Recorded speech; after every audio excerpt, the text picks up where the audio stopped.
सूरह हाक़त रुकू नंबर 2। पोइ जेकी ॾिसो था उन जो कसम खणां थो, ऐं जेकी नथा ॾिसो तंहिंजो बि, त बेशक ही क़ुरान हिकु सॻोरे क़ासिद जो सनीहो आहे ऐं उहो कंहिं शाइर जो कलाम न आहे। अव्हीं थोरो यकीन रखो था ऐं न की कंहिं ॻुझ बकंदड़ जो कलाम आहे। थोरी नसीहत वठो था, ही जहाननि जे पालणहार खां नाज़िल थियल आहे। ऐं जेकॾहिं पैगम्बर असां ते के ॻाल्हियूं पाणू ठाहे हा त ज़रूरु सॼे हथ खां खेसि पकड़ियूं हा, वरी संदसि दिलि जी रग वढे छॾियूं हा।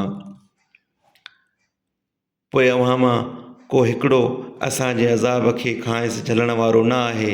ऐं बेशक ही क़ुरान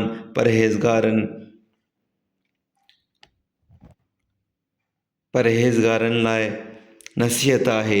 ऐं बेशक असीं ॼाणूं था त के अव्हां मां कूड़ भाईंदड़ आहिनि। ऐं बेशक ही क़ुरान काफ़िरनि लाइ अरमान जो सबबु आहे।